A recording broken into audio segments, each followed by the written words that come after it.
By the middle of August, Miller County had almost forgotten the color green. For 11 weeks rain had appeared in forecasts and disappeared before reaching the ground. Clouds gathered over the western ridge, dark enough to stop men on tractors. Then broke apart, the ponds shrank into muddy bowls, cattle crowded beneath trees that offered shade but no forage. Every afternoon wind lifted loose soil from the fields and carried it across County Road 6 in thin brown sheets. Earl Bennett had farmed the same 180 acres for 47 years. At 73 he had survived dry summers before. He had never seen the farm reveal itself quite like this. That morning Earl stopped at the gate to the southern pasture. Noah came up behind him carrying electric fencing. "You coming?" Earl didn't answer. Almost everything beyond the gate was brown. Grass cropped short, weeds brittle, bare soil opening into narrow cracks. Halfway down the slope, one piece of the pasture refused to match everything around it, a crooked strip of green. Noah followed his grandfather's stare. "You've been looking at that all week," Earl had. The strip was not lush. It would not save the herd. In another year Noah might have driven across it without noticing. But now, surrounded by 42 acres of dying grass, it looked almost unnatural. 20 feet wide in places, narrower in others, beginning near the old cottonwood, curving west, disappearing behind a shallow rise, then returning farther downhill. Noah shrugged. Different grass, some shade? Earl pointed toward the cottonwood. Its shadow fell north. The green ran west. Leaking pipe, no line there. Then what? Earl opened the gate. "That's what I want to know." They walked downhill.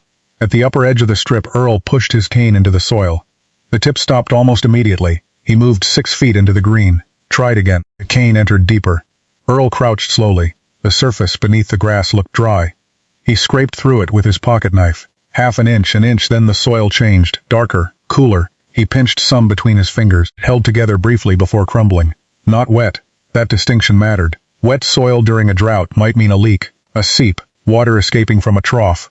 This was different. There was no visible source, just ground behaving differently from the ground around it. Earl pulled up one grass plant. Its roots reached deeper than he expected. Noah crouched beside him. "So there is water underneath." Earl looked at him. "I didn't say that, but something's keeping this alive." "Yes." "What?" Earl looked west. Before answering, he stood and began following the green. That was when Noah realized his grandfather was not studying the grass anymore. He was studying its shape. The strip curved around the cottonwood, dropped through a shallow depression, narrowed where the ground rose, almost disappeared, then widened again when the land fell. A leaking pipe should have followed a line. Shade should have followed trees. Different grazing might explain patches. This looked like none of them. Near the western fence, Earl stopped. The green disappeared beneath weeds. Noah expected him to turn around. Instead, Earl stared through the wire. "What?" Earl said nothing. Beyond their property was an abandoned pasture. No cattle, no irrigation, no connection to Earl's water system. At first Noah saw only waist-high weeds, then Earl pointed. A faint change in vegetation continued beyond the fence. Same direction, same curve, downhill. Noah stepped closer. "That can't be the same thing." "Maybe not." But Earl's voice had changed. Something old had begun moving through his memory. Rain not this summer, a different summer. He was 9 years old again, following his father through this pasture after 3 days of storms. Mud pulling at his boots. Fence wire buried beneath leaves. Brown water moving through grass where no creek existed. Earl had forgotten almost everything about that morning, except one sentence. His father had crouched beside him and pointed across the flooded ground. "Don't remember where the water is. Remember where it wants to go." Earl looked down at the green strip. For more than 60 years that sentence had meant almost nothing. Now the land beneath it matched the memory. Noah was watching him. "You've seen this before." Earl hesitated. "Not this." He looked along the crooked green corridor. "But I may have seen what made it." A truck slowed on County Road 6. Across the road, her neighbor was loading cattle into a trailer. The animals bawled as the gate shut behind them. Noah watched, then looked back at the pasture. "We can't live on a 20-foot strip of grass." "No, and if this drought keeps going we're going to have to make decisions." Earl knew exactly what Noah meant. Hay was expensive, the herd was consuming savings, and the southern 42 acres were already the weakest part of the farm. Land could be sold, cattle could be sold. Something would eventually have to give. But Earl was no longer looking at the green strip as forage. It was evidence. And he had learned one thing from his father long before he understood why it mattered. Never make a permanent decision about land while you are still misunderstanding what it does. Earl turned toward the farmhouse. "Get the shovel." Noah stared at him. "For what?" "3 holes."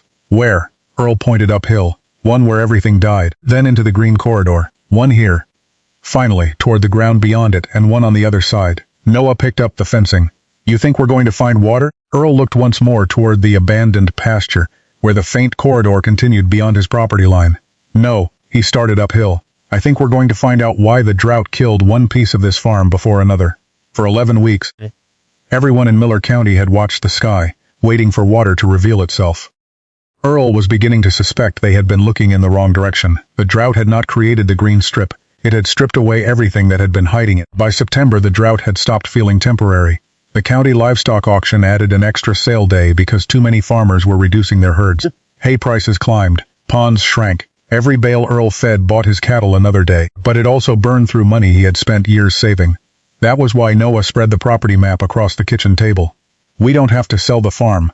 Earl looked at him. "Just the south pasture." Noah tapped the 42 acres outlined in pencil.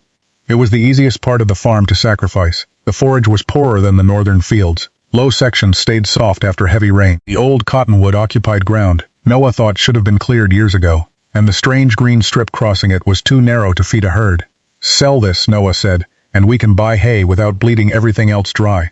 Earl studied the map. 47 years of farming reduced to boundaries, acreage and road access. The map was accurate. That was the problem. It showed what they owned, not how the land behaved. Earl placed one finger on the crooked green strip Noah had drawn across the southern pasture. "You see 42 acres. What should I see?" "Where the water goes." Noah leaned back. "What water?" Earl looked toward the window. For months, almost none had fallen, but he wasn't thinking about this summer. He was thinking about one morning 64 years earlier. He had been 9. 3 days of rain had washed out the bridge on County Road 6. His father woke him before breakfast and took him to the south pasture because part of the fence had gone down. Earl remembered mud pulling at his boots. He remembered branches tangled in wire. He remembered water. Not a creek, not a pond. Brown water moving broadly through the grass where no stream existed during ordinary weather. His father had crouched beside him and pressed one hand into the ground. "Don't remember where the water is, Earl." The boy had stared at him. "Remember where it wants to go." For most of his life, Earl had remembered the sentence better than the place. Now the drought was bringing the place back. The cottonwood, the low ground, the crooked route across the field. Earl looked at Noah's map again. "When I was 9, water crossed Dulce pasture." Noah frowned. "There's no creek there." "I know drainage ditch." "No, then where did it come from?" Earl was quiet. "I don't remember." Noah gave him a look. It was exactly the answer he did not want while deciding whether to sell 42 acres. But Earl refused to turn an old memory into certainty. He had remembered one storm. That proved almost nothing. What mattered was whether the land still carried evidence of the same pattern. The next morning they returned to the southern pasture. Earl did not walk directly to the green strip. He stopped uphill. "Tell me what you see." Noah looked around. "Dead grass." "What else?" "More dead grass." Earl kept walking. Near the upper slope the vegetation was uniformly brown and sparse. Lower down something changed. Not just color. Different weeds appeared. The plants became denser in a loose wandering band. Band curved across the slope instead of following the fence. Earl followed it west. The green continued. Then the ground rose slightly. The green disappeared. Noah stopped. 20 yards farther on the land dipped again. The green returned. Noah looked back. For the first time his expression changed. "What kind of creek disappears for 20 yards? Earl pushed his cane into the ground. "Maybe you're still looking for a creek," they continued. Near the cottonwood, Earl stopped again. The tree's shade fell north. The green strip ran west. That eliminated one explanation. Farther on the strip bent south, crossed a shallow depression, then curved back. That made a leaking water line less convincing. Near the western fence, Earl found several plants still flexible while the same species uphill had gone brittle. He crouched and pressed his fingers into the soil, dry at the surface, cooler underneath. Noah knelt beside him.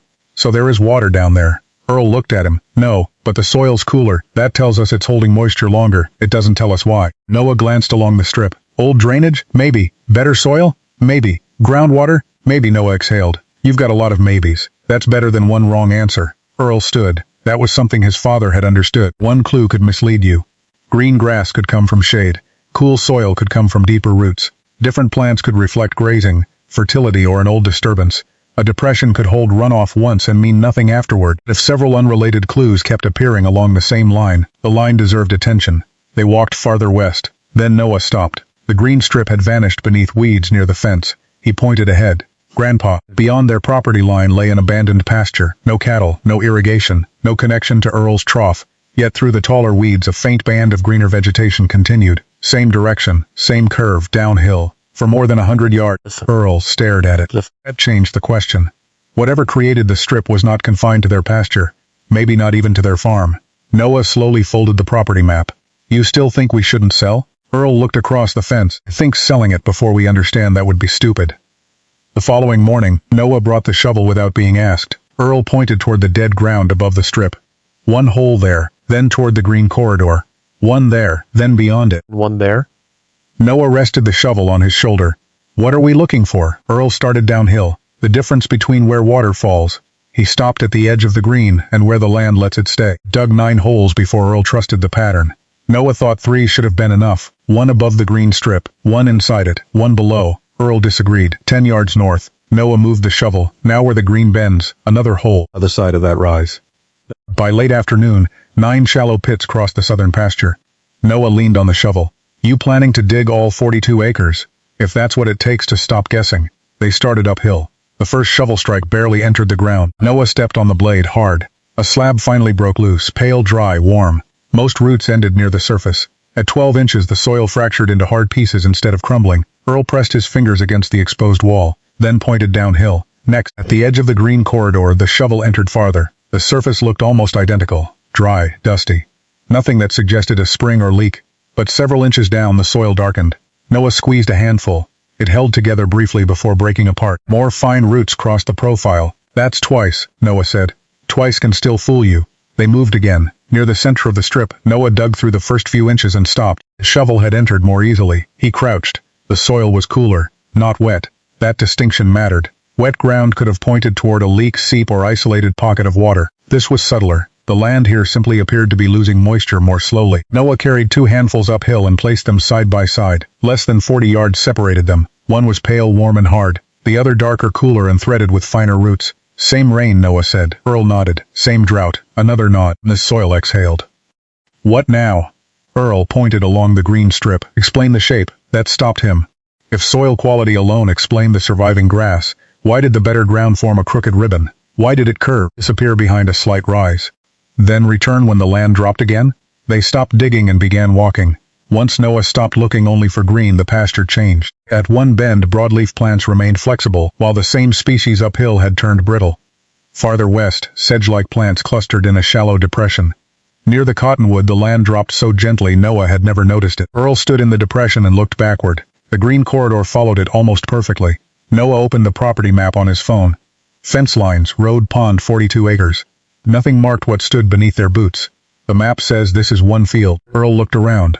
The map says who owns it. He tapped his cane against the ground. It doesn't say how it works. They continued toward the western fence. There Earl stopped. Beneath rusted wire embedded in the roots of an old fence post was something Noah would have walked past. Gravel, not sharp limestone from the road. Rounded stones, a narrow accumulation mixed with old soil, roots and leaves. Earl picked one up. Smooth edges. Noah looked uphill.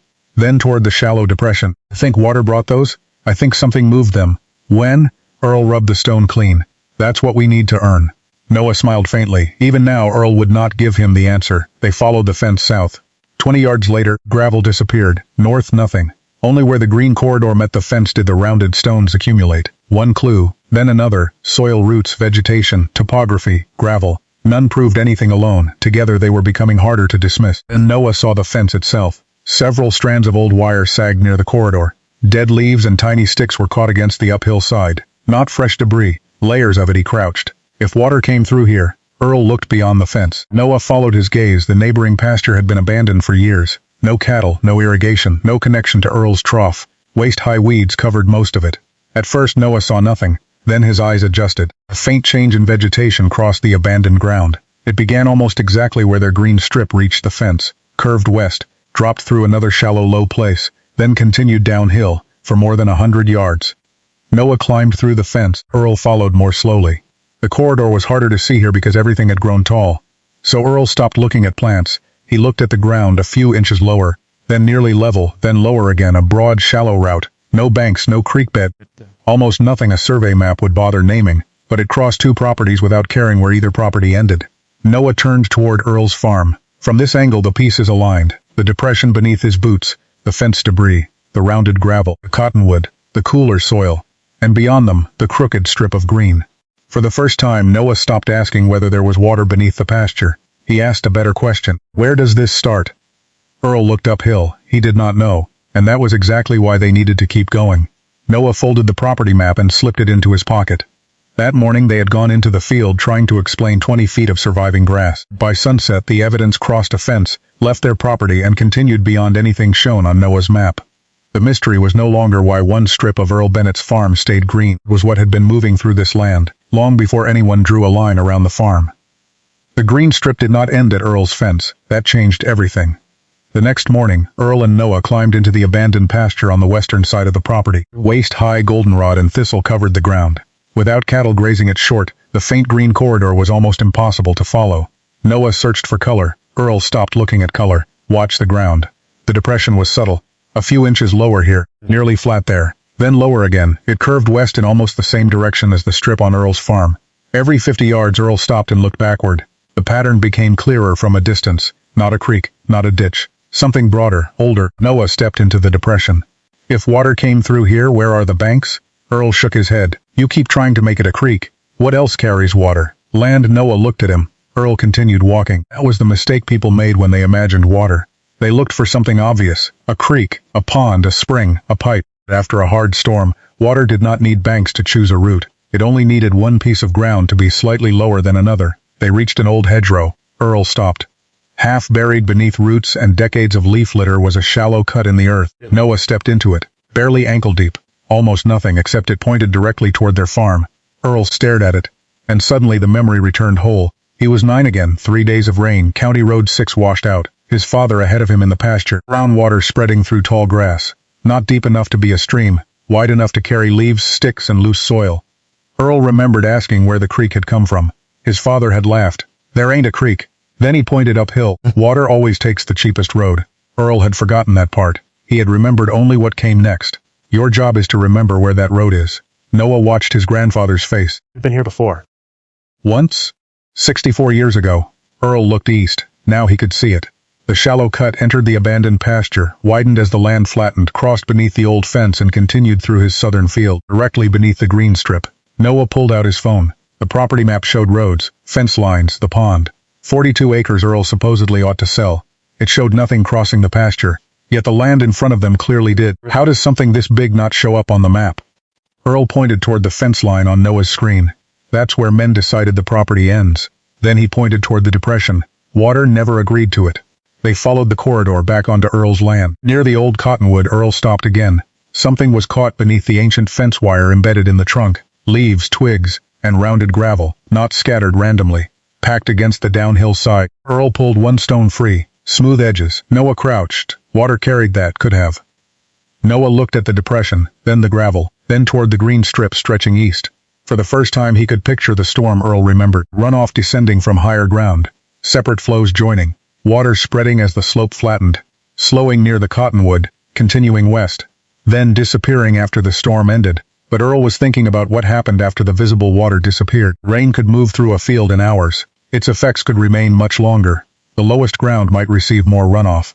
Deeper soil could store more moisture. Roots could reach farther. Plant cover could reduce evaporation. Fine material deposited over many years could alter how sections of the pasture behaved. None of those possibilities alone explained the strip. But they were beginning to agree. Noah looked down. So there's water under us. Earl's expression changed immediately. No, there has to be more water here. That's why the grass stayed green. More stored moisture is not the same thing as water you can pump. Noah started to answer. Earl drove his cane into the ground. We get that wrong. We ruined the whole lesson. He pointed toward the strip. There may be no hidden spring. Toward the old drainage path. No underground river. Then toward the dead slope above them. Same drought. Finally he touched the surviving grass. Different result. That was more interesting. The strip had received the same summer heat as everything around it. The same lack of rain. Yet something about this narrow corridor allowed useful moisture to remain longer. The drought had not revealed a secret source. It had revealed a difference in how the farm handled water. Noah looked toward the property map again. Yesterday he had seen 42 weak acres. Now he saw a pathway crossing them that had probably existed long before the fences. So we keep it. Earl didn't answer. He was looking beyond Noah. Several cattle had left the upper pasture. One by one they were moving downhill toward the green strip. They spread along it almost exactly as the runoff had once spread through Earl's childhood memory. Noah smiled. They figured it out too. Earl watched one cow lower her head and tear away a mouthful of the surviving grass. Then another followed. Then 3 more. His expression hardened. The drought had shown them where the farm held moisture longest. Now every hungry animal they owned was concentrating on the same narrow piece of ground. Earl had spent days trying to understand why the strip survived. He suddenly realized the more dangerous question was no longer why it was green. It was how long it would stay green once everything on the farm needed it. Noah wanted numbers. After days of following green grass, old gravel and memories from 64 years earlier, he wanted something they could compare. Something that did not depend on Earl remembering correctly. So the next morning he carried a shovel into the southern pasture. Earl chose 3 locations along the same slope, one 40 yards above the green corridor, one at its edge, one directly in the center. Same depth, Earl said. Noah nodded. Same size, I know. Earl looked at him. And don't go looking for the answer you want. Noah stopped. What does that mean? It means if one hole proves you wrong, you don't dig another until you find one that proves you right. They started uphill. The first shovel strike barely entered the ground. Noah stepped on the blade. Again, the soil finally broke loose in a hard slab, dry, pale, warm. Fine roots occupied only the upper few inches. At 8 inches, almost nothing changed. At 12, the soil fractured instead of crumbling. Earl pressed his fingers into the exposed wall. Then he handed Noah a clod. Remember that. They left the hole open and walked downhill. At the edge of the green strip, the shovel entered farther before meeting resistance. Noah immediately noticed the surface still looked dry, but several inches down the soil darkened. He squeezed a handful. Instead of breaking into dust, it held together briefly before crumbling. More roots crossed the profile. Noah looked at Earl. Better. Different. They moved to the center. The first shovelful looked ordinary. The second did too. Noah glanced up. For a moment the mysterious green strip seemed ready to disappoint him. Keep going, Earl said. Several inches deeper, Noah stopped. The shovel had entered more easily. He crouched and pushed his hand into the exposed soil. Cool. He pulled out a handful and carried it uphill. Then he placed it beside soil from the first hole. Less than a minute's walk separated the samples. One was pale, warm and loose. The other was darker, cooler and held together by finer roots. Noah stared at them. Same rain.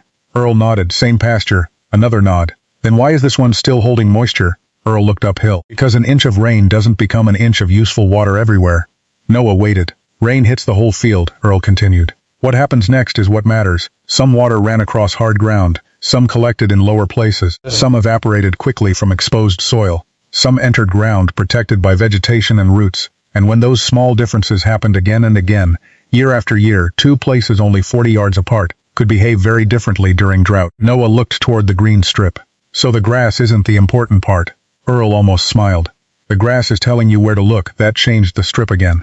First Noah had thought it was surviving forage, then perhaps an old creek, evidence of some hidden water source. Now he understood it differently. The green was not the discovery, it was the signal. The real difference was beneath their boots. Then Earl noticed the hoofprints. Fresh, dozens of them. Several cattle had left the brown upper pasture and followed the surviving vegetation almost perfectly. Noah watched one cow tear at the grass. At least they know where the good feed is.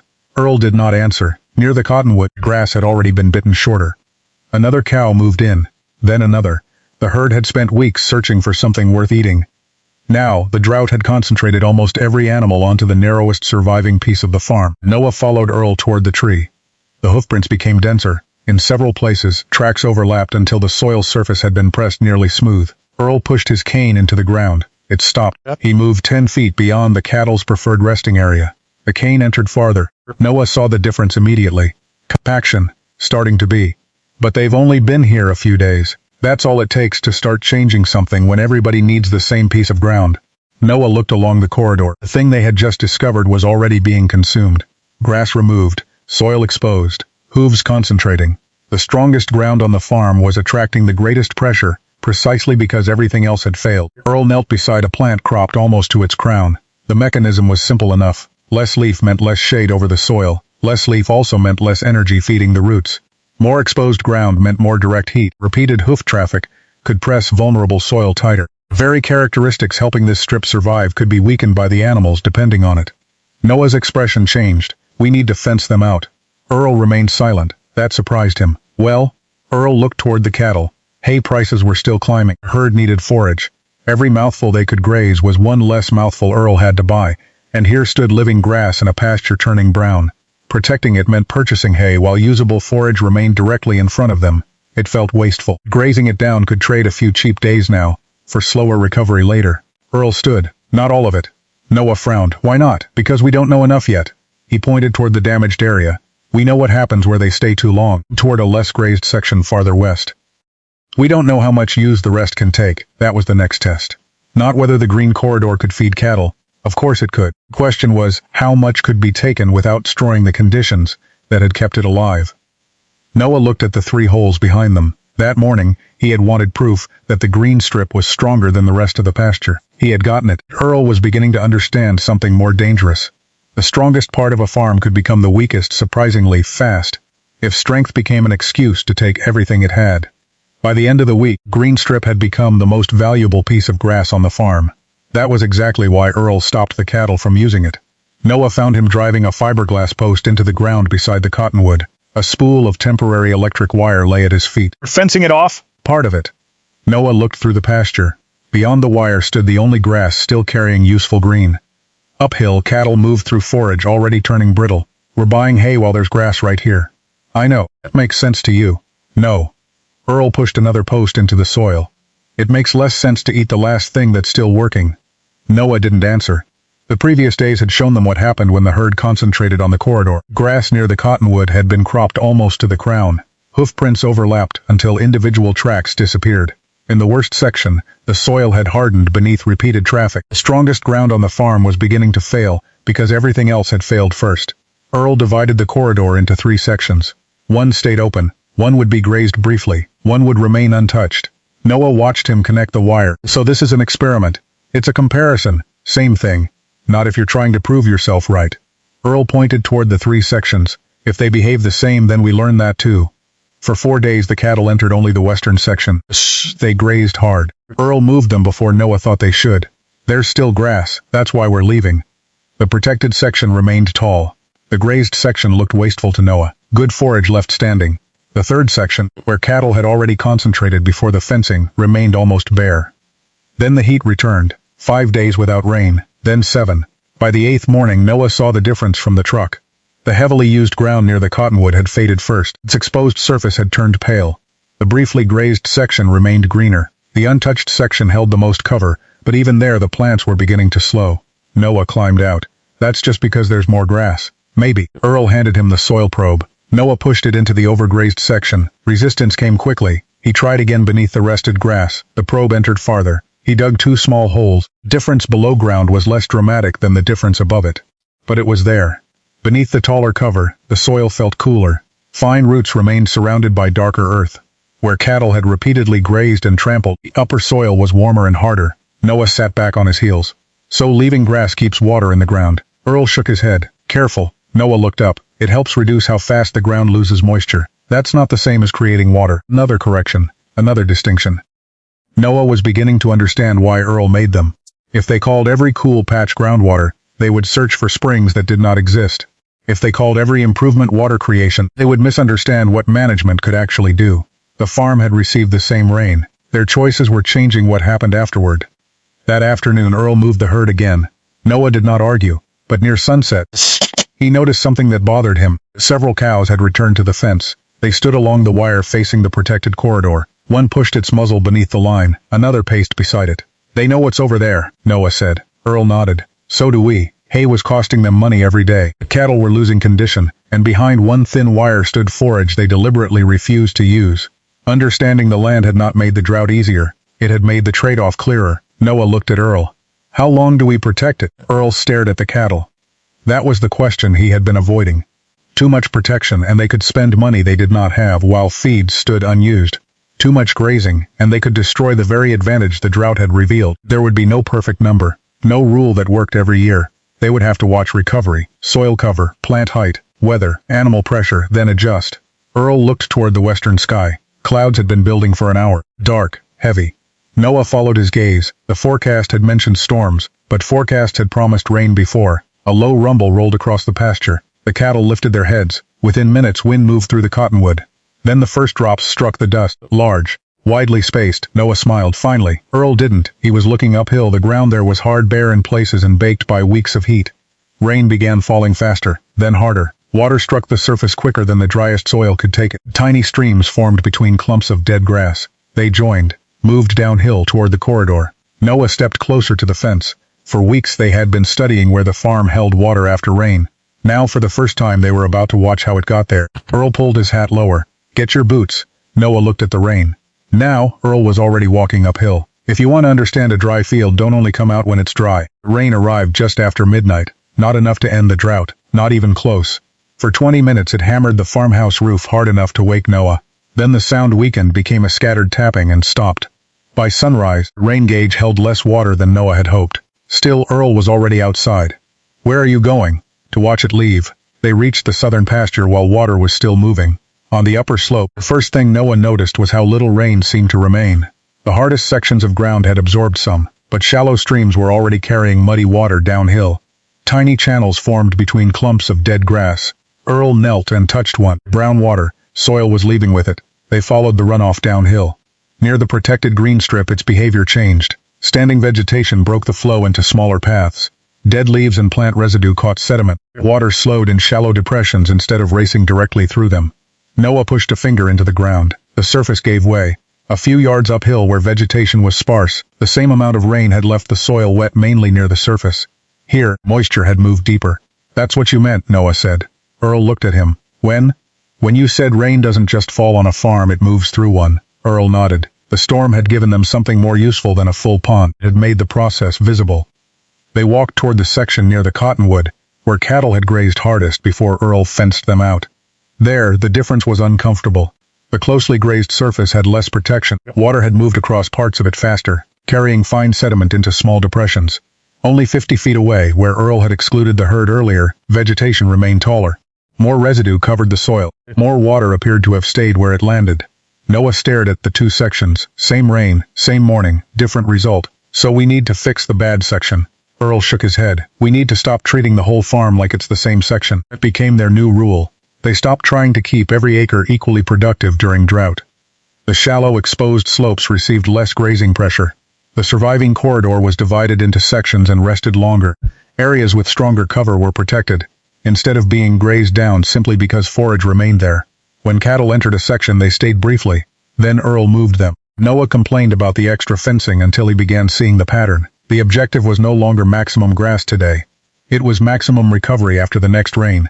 Earl also began walking the pasture after every small storm. He watched where water accelerated, where it spread, where sediment collected, where the soil remained soft the following morning. He wasn't trying to manufacture water. He was trying to reduce how quickly the farm lost what little it received. Weeks earlier, Noah had imagined resilience as infrastructure. A deeper well, a larger pond, more pipe, more purchased feed. Those things could matter. But Earl was teaching him another form of resilience. Attention. Know which ground dries first. Know which ground holds moisture longer. Know where animals concentrate. And most importantly, know that different parts of the same field may need different treatment. By evening, the sun had returned. Upper pasture began drying almost immediately, but along the crooked corridor, droplets still clung beneath the grass canopy. Noah crouched and pressed his palm against the soil. "Cool again." He smiled. "We kept the water." "Some of it," Earl said. That correction had become familiar. Never more than the land could prove. Never turn an advantage into a miracle. Then Earl looked toward the upper slope. A thin line of dried mud marked where runoff had traveled during the storm. It curved downhill, crossed beneath the cottonwood, entered the green corridor, and continued west. For the first time, Noah could see the entire path. Not as grass, not as a memory, as water. He stood slowly. "Grandpa," Earl was already looking at it. Drought had shown them where moisture lasted, but the rain had just shown them why. The real storm arrived 9 days later. Earl heard it before he saw it. Thunder rolled across the western hills, shortly after 4 in the afternoon, low and continuous. By then, nobody in the county trusted clouds anymore. Too many storms had formed above them only to split apart or move north. But this one kept growing. The temperature dropped. Cottonwood leaves turned their pale undersides toward the wind, and rain struck the farmhouse windows, hard. Within minutes, water poured from the barn roof and filled depressions that had been dry since spring. Noah ran for his jacket. Earl was already standing at the door. "Not yet." Noah stared at him. "We've been waiting 3 months for this." "Exactly."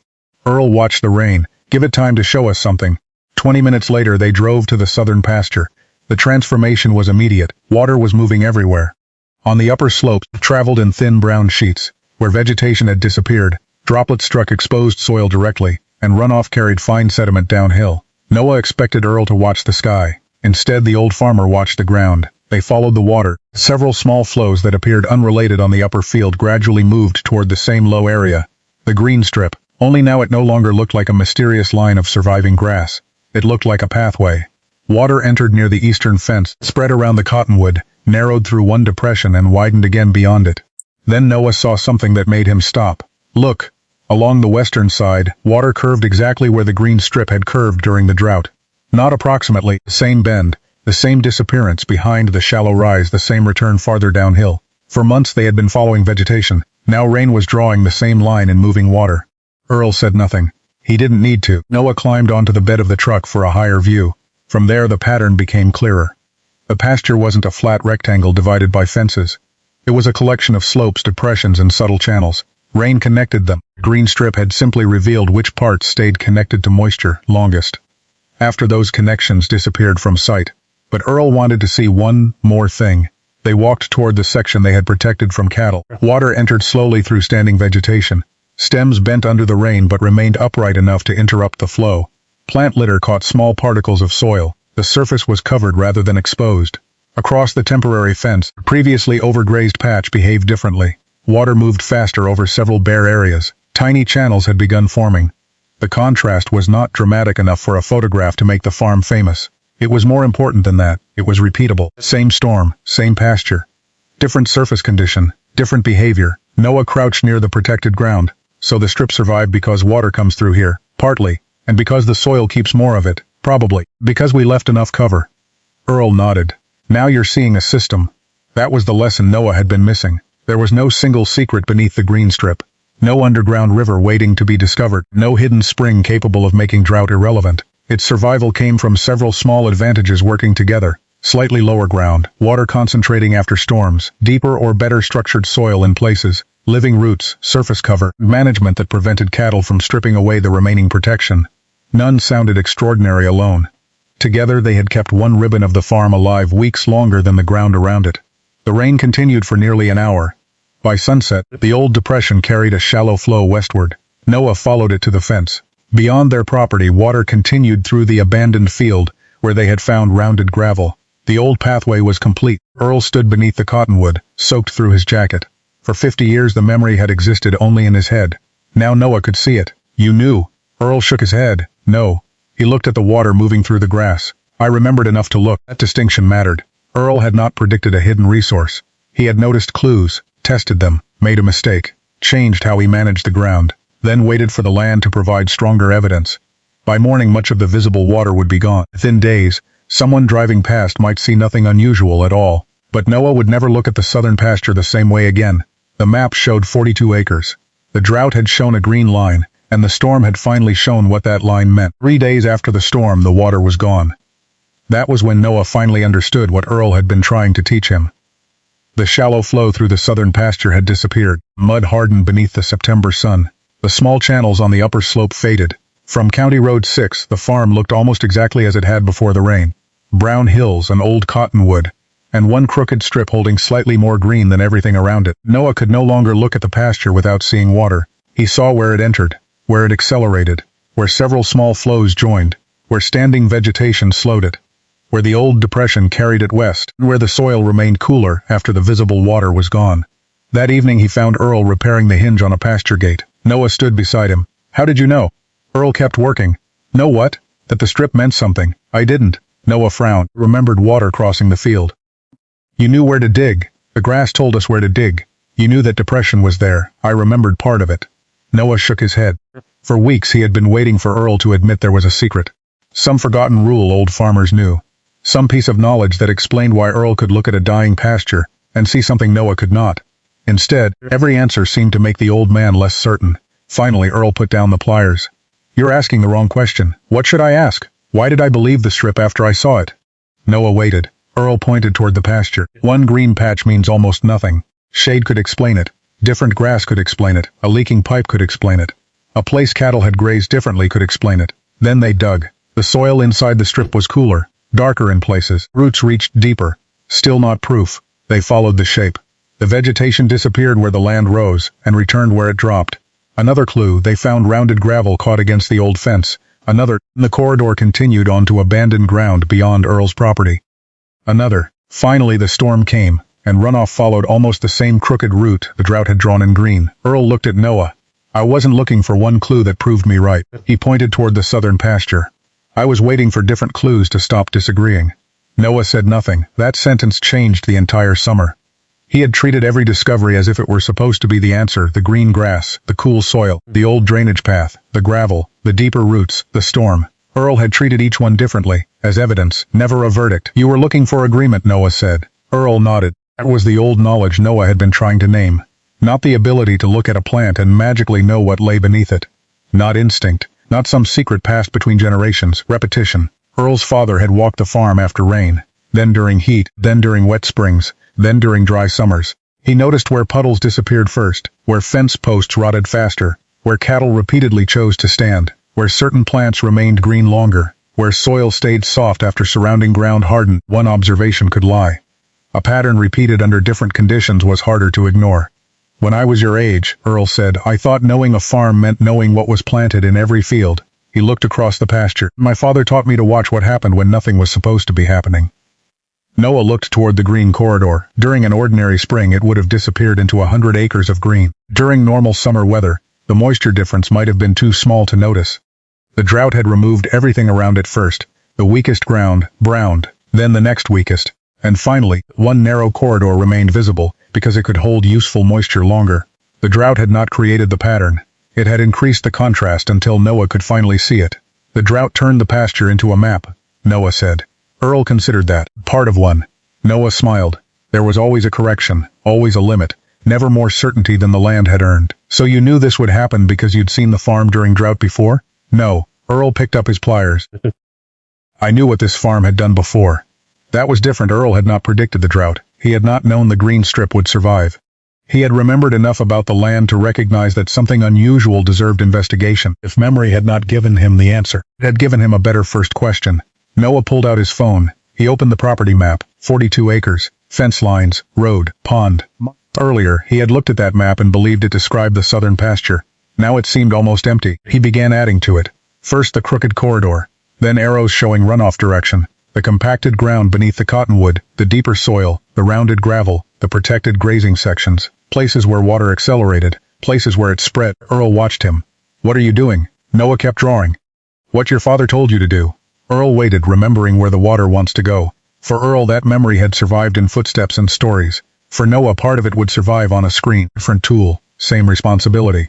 Before they walked back to the house, Noah looked across the pasture one more time. All summer he had believed the title of the mystery was simple. Why did one strip stay green? Now he knew the answer was more useful than that. There had never been one secret beneath the grass. The strip survived because several small advantages overlapped in the same place, and because Earl had known better than to trust any one of them alone. Noah locked his phone. The map was better now, but Earl was already walking toward the pasture, because the most dangerous thing Noah could do next was believe that once something had been mapped, he no longer needed to look. By October, green strip was no longer a mystery. That made it more dangerous. Noah had mapped the old drainage path. He had seen runoff follow it during a storm. They had dug into cooler soil, found deeper roots, watched cattle concentrate there, and learned how quickly the strongest ground could be damaged when the rest of the pasture failed. To Noah, the next step seemed obvious. Improve it. He spread his map across the kitchen table.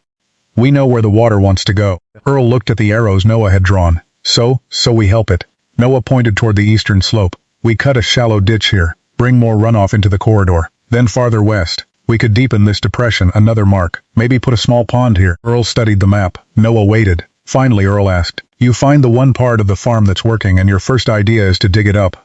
Noah leaned back. I thought the whole point was keeping more water. No, Earl tapped the map. The point was understanding what the water already does. That distinction changed their plan. They did not dig a ditch. They did not deepen the low ground. They did not build a pond. Instead, Earl made Noah divide the southern pasture into something the property map had never shown. Zones.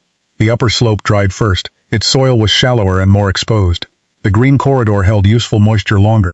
Near the cottonwood, repeated hoof traffic had compacted part of the ground.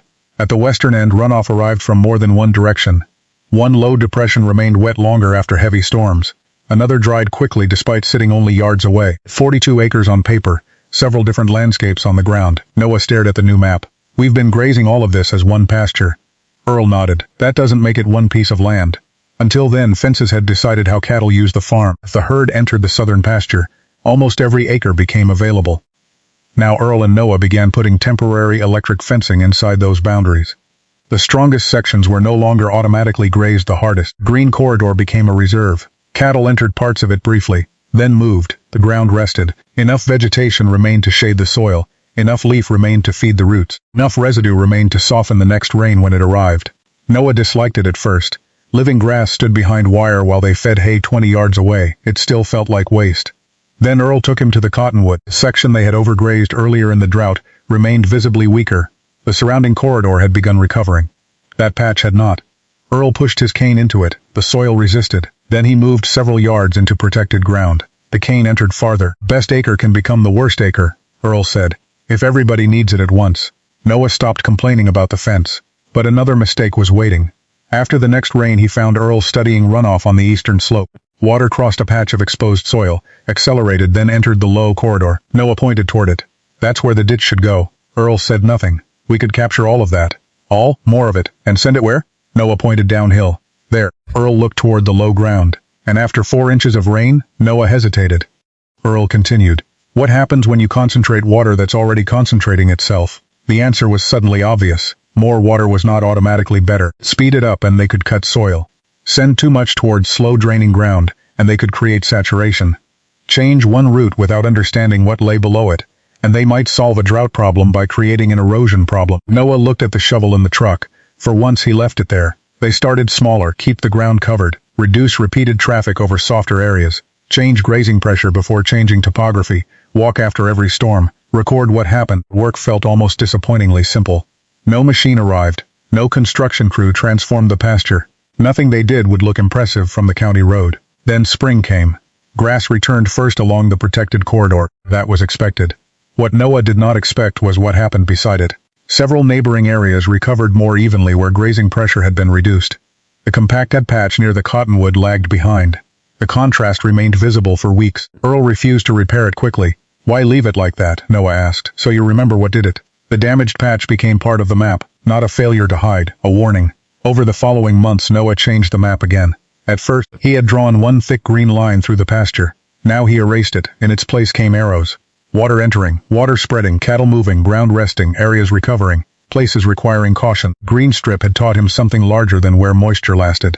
A farm was not a collection of acres. It was a collection of relationships. Water changed plants. Plants changed soil. Soil changed how water moved. Cattle changed all three, and management decided whether those relationships became stronger or weaker. That winter, a neighbor stopped by and found Noah's map on the kitchen table. He studied the arrows. You putting in irrigation? Drainage? No. The neighbor frowned. What are you building? Noah looked toward Earl. Months earlier he would have struggled to answer. Now he understood why Earl had refused the ditch. They were not building a new system. They were learning how to stop fighting the one already there. Noah folded the map. Drought showed us one strip of green. He looked through the kitchen window toward the southern pasture. The strip showed us where the water moved, then toward the temporary fences crossing the slope, and once we understood the water we had to change something harder than the land. The neighbor looked at him. What? Noah smiled. The way we used it. The next summer was not another disaster.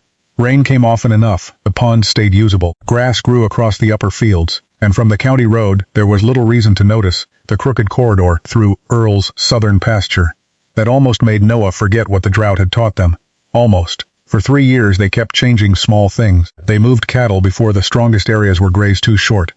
They rested vulnerable sections longer. They avoided unnecessary traffic across the softer ground. After heavy storms, Noah walked the pasture and added observations to his map. Green strip stopped being something they were trying to save. It became part of how they made decisions. Then in the 4th summer, the rain stopped again. By late June the upper slopes had begun losing color. By July, neighboring farms were feeding hay. By early August the county looked disturbingly familiar. Brown fields, dust behind trucks, cattle gathered around shrinking ponds. But this time Noah noticed something different. Their farm was still suffering, just not everywhere at once.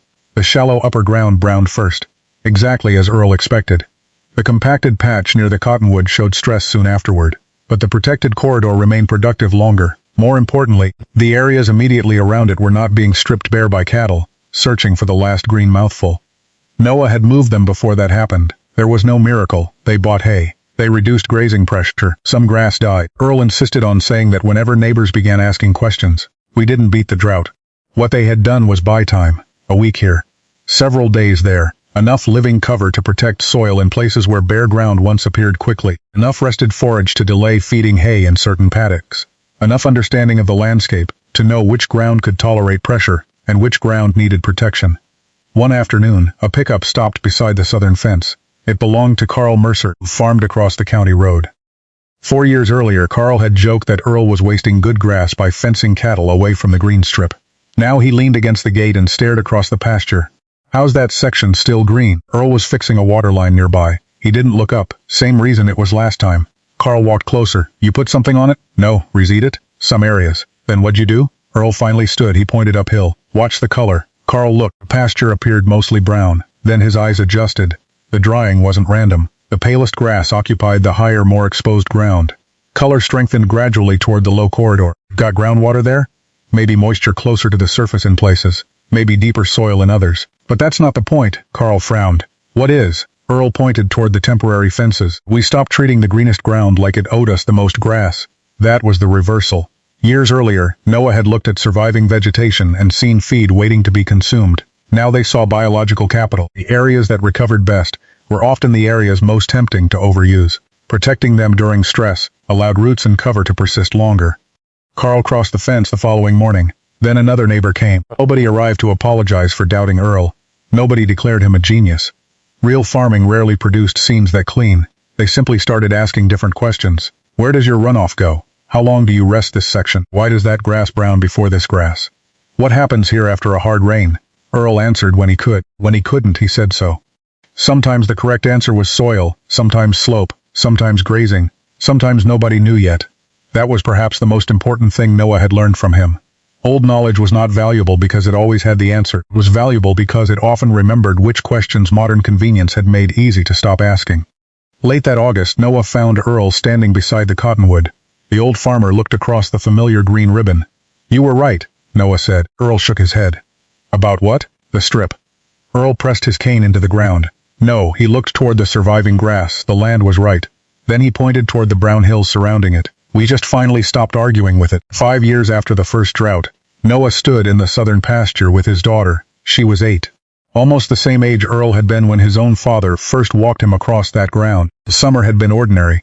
Rain in May, a dry stretch in June, 2 good storms in July. There was green almost everywhere. That created a problem. Noah pointed toward the middle of the pasture. Do you see it? His daughter squinted. See what? The strip? She searched the field. There was no obvious green ribbon anymore. No dramatic boundary between living grass and dead ground. Everything blended together. I don't see anything. Noah smiled. Neither would he have years earlier. They walked downhill. Near the cottonwood, he stopped and pushed a metal rod into the soil. Then he handed it to her. Try it up there. She climbed 20 yards uphill and pushed. The rod stopped sooner. She tried harder. Why is it easier down there? Noah could have given her an answer. He could have talked about slope, runoff, soil depth, roots, cover, and moisture retention. Instead, he said what Earl would have said. What else do you notice? She looked around. For several minutes, nothing happened. Then she pointed toward a shallow depression. That part is lower. They kept walking. She noticed thicker grass near one bend, then darker soil where Noah scraped away the surface. Near the western fence, he showed her the rounded stones Earl had once picked from beneath the old wire. One clue meant little. Together they began telling a story. Earl watched from beneath the cottonwood. At 78, he no longer walked the entire pasture with them. His cane rested across his knees. Noah's daughter ran toward him. Grandpa Earl, Dad says water used to go through here. Earl smiled. Water still goes through there. She looked at the dry grass beneath her boots. There's no water. Today. That single word stopped her. Earl pointed toward the pasture. A farm doesn't look the same every day. He told her to remember that. Some things appeared only after rain. Others became visible only during drought. A wet spring revealed where drainage was poor. A hard summer revealed where moisture lasted. Cattle revealed the places they preferred. Plants revealed differences that were easy to overlook when everything was green. The land was always giving information, but rarely all at once. Noah looked toward the upper slope. That was what the first drought had really taught him. For years, he had thought knowledge meant having the correct answer. Earl had taught him something slower. Knowledge could also mean returning to the same place, under different conditions, until its behavior became familiar. The green strip had never been magic. It had not contained an underground river. It had not made their farm drought-proof. During the worst year, they had still bought hay. They had still lost forage. They had made mistakes. What the strip gave them was smaller and more useful. A clue. That clue led them to the soil. The soil led them to the old drainage path. Drainage path made them watch rainfall differently. Watching rainfall changed how they grazed, and changing how they grazed helped them protect the ground that recovered best. One observation had become a system. Late in the afternoon, Earl called Noah over. Still have that map? Noah opened it on his phone. Years of notes covered the screen. Runoff arrows, rest periods, wet areas, dry areas. places where vegetation recovered quickly. Earl studied it, better than mine. Noah laughed. You never had one. Earl tapped his temple. Had a terrible one. Then he looked toward Noah's daughter, who was kneeling beside the grass examining something. Make sure she gets both. Noah understood. The map could preserve observations. It could help compare years. It could prevent knowledge from disappearing when one farmer was gone, but it could never replace walking the ground. That evening the 3 generations started toward the farmhouse. Noah's daughter stopped halfway up the slope. She turned. From that angle, with the sun low behind the cottonwood, the shallow corridor became visible. Not because it was greener, because the light revealed its shape. I see it now, she said. Earl looked back. So do I. Drought had once made that line impossible to miss. Now it had almost disappeared again. That felt appropriate. The most important part of the farm had never been announcing itself. It had been there through every ordinary year, quietly carrying water, growing roots, and waiting for someone to notice the pattern. Everyone in the county remembered the drought for what it killed. Earl remembered it differently. Drought had stripped the landscape down until one old truth became visible. The land had been speaking all along. He had simply learned how to listen.